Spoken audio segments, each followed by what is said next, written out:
со Ана. Довидување од мене. Благодарам колега Исо Мукич. Повторно ќе се видиме некаде по 9 часот и повторно светот на дланка ќе ни го донесеш. Продолжуваме ние, односно ја отвораме првата тема во ИТН или наречена информација точна и навремена. Ви споменав нешто, ви начнав што ќе ни биде тема на муабет. Достапност на информации. Денеска 24 октомври е светскиот ден за достапност до информациите. Имаме еден специјалист на оваа тема. Бојан Кордалов, добре дојде во студиото на телевизија Нова. Специјалист, добро кажав, за социјални медиуми и пиар или односи со јавноста. Да. Благодарам на поканата, Ана. Колку, за старт нормално и природно е прашањето, колку се достапни информациите во Македонија?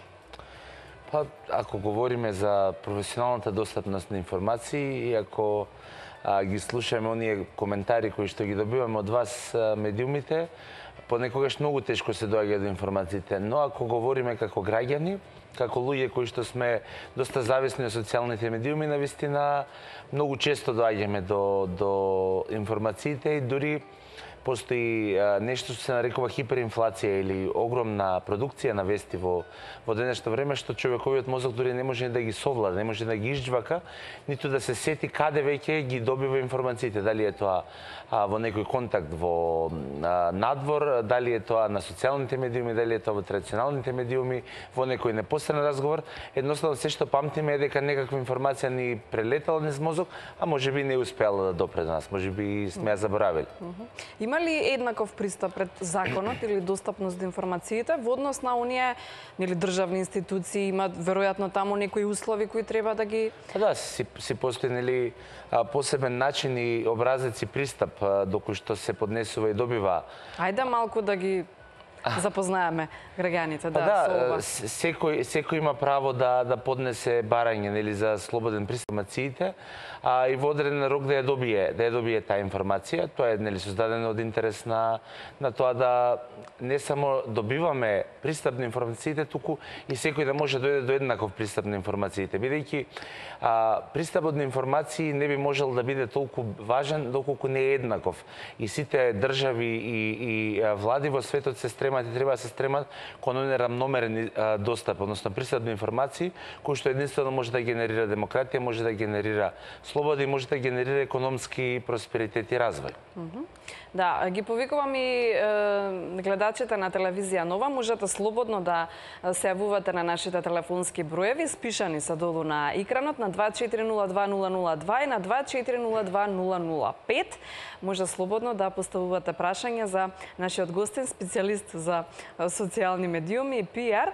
Зборуваме за тоа колку тоа ние користиме социјални медиуми и како да достапност да имаме повеќе до информациите. Денеска одбележуваме Светски ден за достапност до информациите.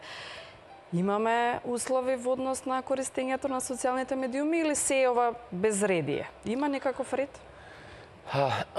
Онаа промена која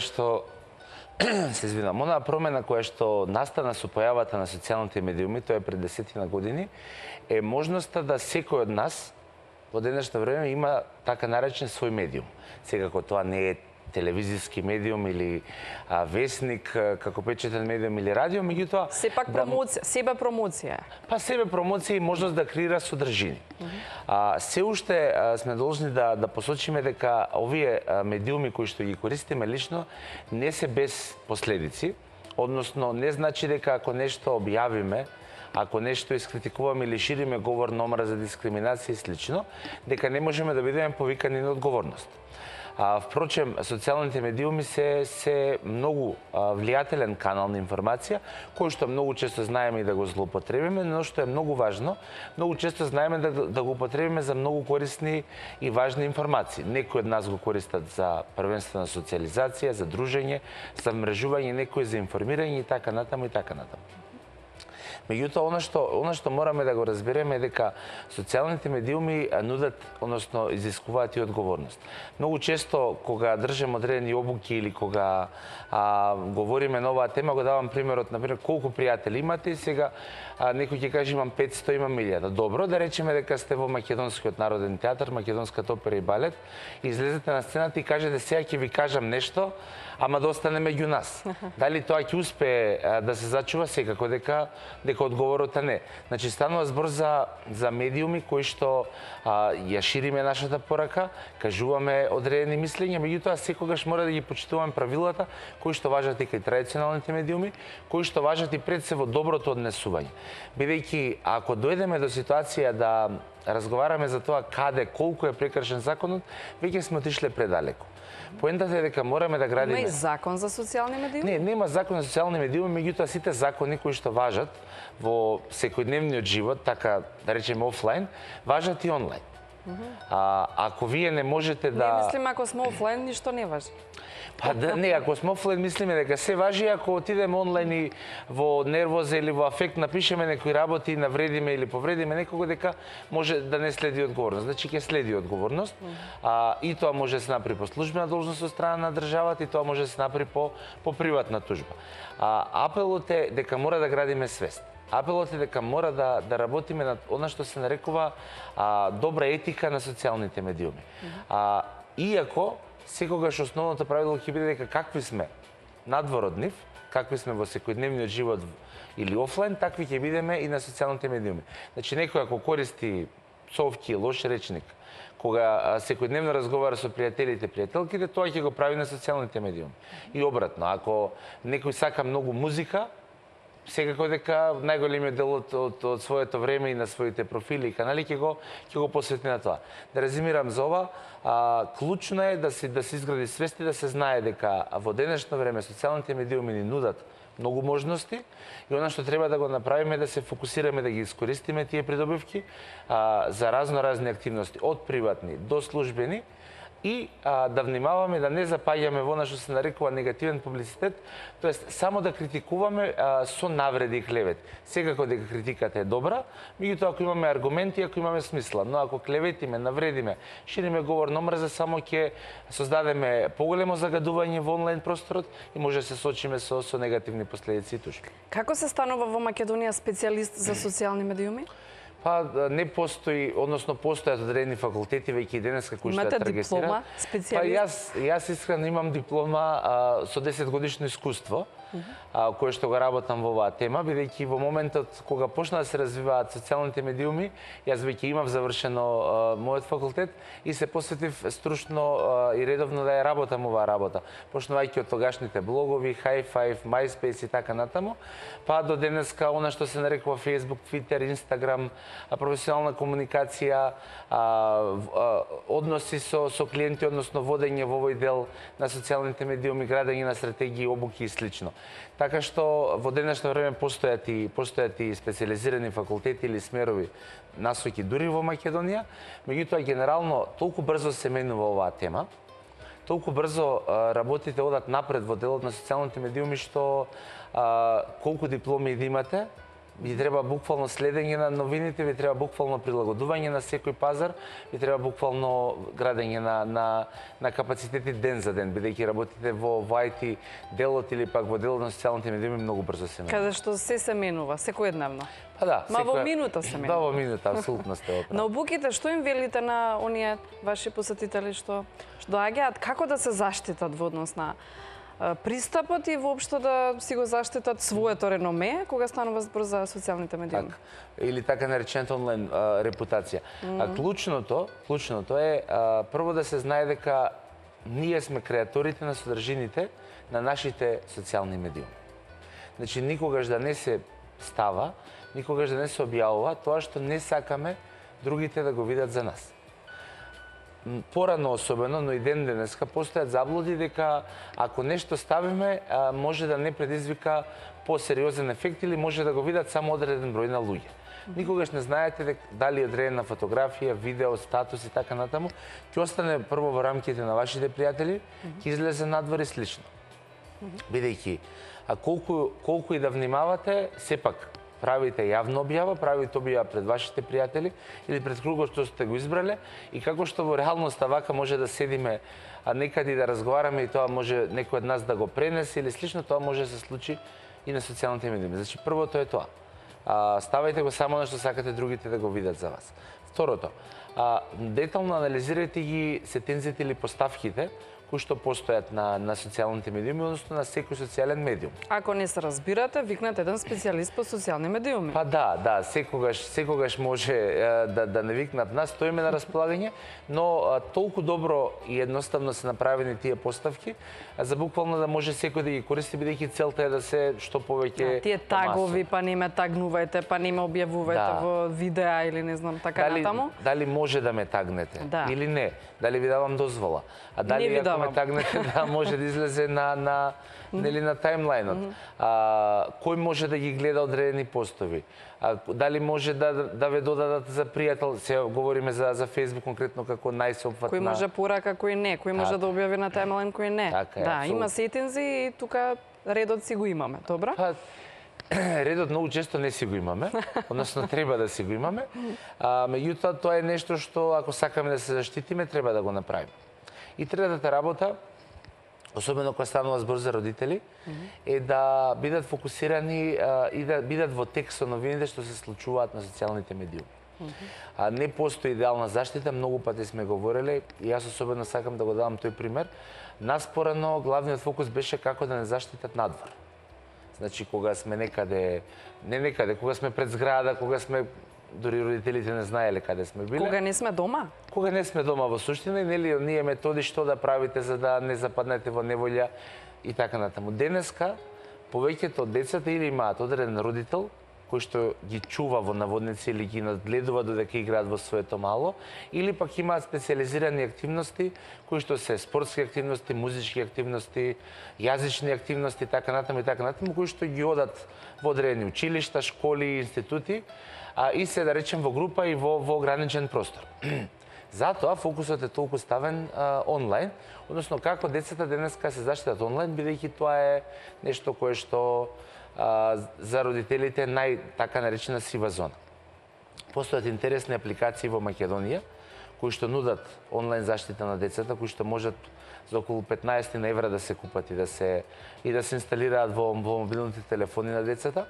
Понатаму постојат со следење, каде што е, и со следење каде што е, и со следење што отвара, како отвара, и со одредени предиспозиции, односно поставки кои што постојат за да можете да ограничите која е сейф зона на детето, каде треба да биде, речеме, на училиште во момент па да ви стигне нотификација, ако не е, да ви стигне нотификација ако има некоја сомнителна околност и слично. Значи тоа е еден од начините. Паралелно со тоа, треба да се биде свесен да се следат новитетите. Денеска, децата, односно бебињата, се раѓаат со мобилен телефон, се раѓаат со таблет. Денеска децата, бебињата, прво што се соочуваат, дури несвесни, е YouTube. Оние песнички, песни кои што им ги пуштаме самите ние, че тие не можат да ги пуштат. Понатаму се соочуваат и со Instagram, се соочуваат со Snapchat, се соочуваат подоцна со Facebook. Значи, ако сакаме да имаме добар однос со децата, ако сакаме правилно да ги насочиме, мораме... Пејте им. Па да, пејте им како бебиња. И ако ќе пораснат, не можеме да ги ограничиме децата, да им кажем нема да користиш мобилен телефон. Заради тоа што... Зошто? Заради тоа што тоа можеме да го направиме во нашите 10, 20, 50, 70 квадрати. Кога ќе излезе детето од тие квадрати, таа домашна сигурна зона, значи се околу тоа дете ќе биде мобилен телефон, таблет, компјутер и така натаму. Тоа е како да забраниме чоколадо, а да не очекуваме дека детето кој ќе може да излегува, дека ќе изеде 1 кило чоколадо првиот ден и веројатно ќе треба да го носиме во болница потоа. Значи мора да се постават правилата на добро однесување на интернет и тоа мора да го прават родителите заедно со деца. Да, ги повикувам уште еднаш гледачите на утринската отворена програма на телевизија Нова. Може слободно да ги поставувате прашањата на 2402-002 и на 2402-005. Сето она што ви интересира во однос на достапност на информации. Го имаме специјалистот за социјални медиуми во студиото на телевизија Нова, господинот Бојан Кордалов. Во однос на она дали сум дома, дали не сум дома, имам една пријателка што кога ќе отиде на одмор кажува дека е дома, а кога е на дома кажува дека е на одмор. Да. Па да, тоа е заштитена? Па, знаете како заштитена е. Тоа е еден од советите кои што дури Министерството за внатрешни работи ќе ви го дадат. Меѓутоа и Дирекцијата за заштита на лични податоци и ние како специјалисти во овој дел, а тоа е да не откривате премногу од вашата приватност, односно да не бидете зависници од она што се нарекува тагирање, односно чекирање во моментот сега каде јадам, сум, сега спијам, сега сум со пријателите, сега сум на свадба. Да, Свадба е голема, мислам дека е добро, пост најчесто сите пишувам. го правиме тоа, меѓутоа работата е да не Од радост претераме. Добро, весел моменти, убаво е да се сподели. Работата е да не претераме. Значи, работата е, не е проблем јадам, пијам. Значи, тоа е прашање каква слика сакате да оставите за себе. Меѓутоа, јадам таму и таму, па за 2 сати, сега сум таму и таму. Кај децата, кај помалите, значи е она нешто што мора во наводници да се живее понекогаш. Меѓутоа кај возрастните ако се прави тоа, ако пречесто се објавува, сите ќе ви кажат дека постои ризик И премногу јадете. да се поправите, да се поправите и постои ризик да А кога во теретана ќе те видиме? да, после треба одма слика Да. 2 сати, како Сега беше вежбам. пауза за во теретана, да ги согориме Паузирам. калориите. Сите ќе ви кажат дека оддавате премногу, што може да ве доведе во опасност и да даде информација дека вие не сте дома, односно за вашиот стан, куќа, што и да е деловен простор се празни и може да стане мета на криминалци. Значи не постои правило дека ако тоа го направите ќе ви се случи тоа. Така. Меѓутоа нема потреба да ризикувате и пред се нема потреба во секој момент да кажувате што правите. Има поиновативни и поинтересни начини што може да ги правите. Во крајна линија на социјалните медиуми е многу битно да градиме слика за нас. Значи сликата не ја градиме со тоа каде седиме, па каде одиме, што правиме, туку едноставно нешто што сакаме да го истакнеме како наша карактеристика или како нешто што сме видели да споделиме некоја работа со нашите пријатели. Колкото е свет е реален свет, на социјалните медиуми секогаш сме насмејани, секогаш сме срекни, се она што убаво ни се случува го прикажуваме, сигурно нема тажни кога плачеме, кога сме нерасположени, да се тагираме и да кажеме ја сега јас плачам. Така, емоциите тие врежани длабоко во нас, си ги чуваме само за нас, но колку е тој реален свет, колку ја отсликува реалната слика, кои сме тоа ние, затоа што сепак медиумот сме ние. И на Facebook, и на Instagram. Да, факт е дека најголем дел од нас сакаат позитивните, се извинам, светлите моменти да ги споделат.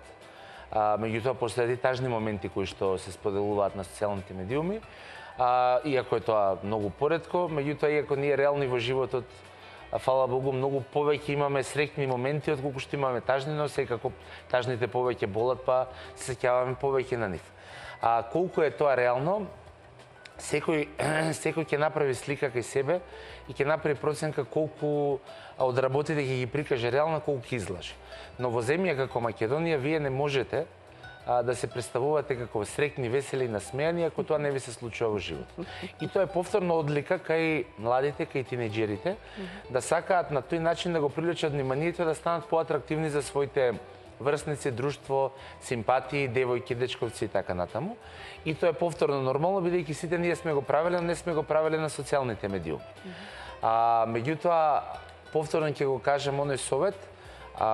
Советот е бидете она што сте, бидете подобри личности пред се во реалниот живот, да бидеме сите, а потоа и на социјалните медиуми и да ја градиме сликата за себе.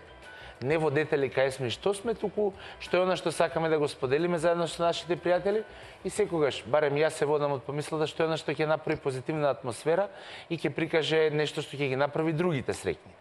Па тоа е вистинската идеја на социјалните медиуми. Сите да бидеме посреќен и поубав свет за живење. Јас барем така сум го сватила. Да, меѓутоа пред се да се социјализираме, да се здружиме, не можеме да го замениме и гледачите што не гледаат сега и секогаш во дискусиите е тоа дилема.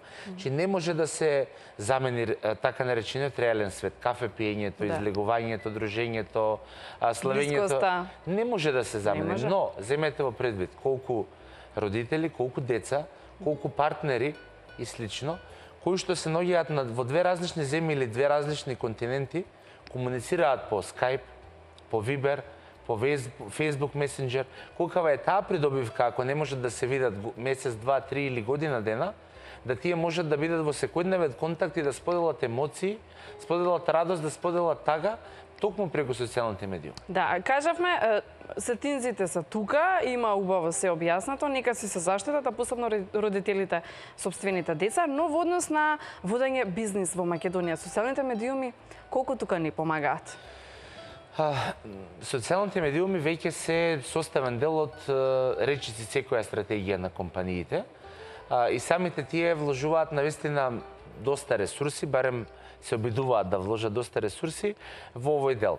Постои една заблуда која што се јавува кога говориме за компаниите, тоа е во исто време тие сметаат дека социјалните медиуми се магично стапче кој што ќе ги реши сите проблеми, кој што ќе развие енормна продажба или енормна промоција на услугата, а во исто време се смета дека буџетот треба да биде никаков или многу мал. Facebook и останатите социјални медиуми, за разлика од она време кога почна, денеска веќе не се бесплатни. Особено не за компаниите, кои што им се бара секаков можен начин да се извлечат што е можно повеќе пари, односно да се инвестираат, да бидеме реални, што е можно повеќе пари со цел нивниот производ, услуга, стратегија да допре до поголем број потрошувачи со цел да нели остварат профит. И остваруваат профит, да се разбереме. Мораме да завршуваме. Остваруваат профит, меѓутоа најважно да го на социјалните медиуми, ако завршуваме, за компаниите најважно да креираат имидж. Профитот ќе дојде. За имиджот повторно ќе ни дојдете и ќе ни зборувате. Може така? За оној бизнис сектор што секојдневието им е тука на социјалните медиуми. Благодарност до денешното ваше гостување за Бојан Кордалов, специјалист за социјални медиуми. Ви благодарам што бевте дел од првата наша тема. Продолжува и и понатаму информација точна и навремената. Не ја менувајте фреквенцијата. Тука сме заедно со вас до 10 часот на телевизија Нова.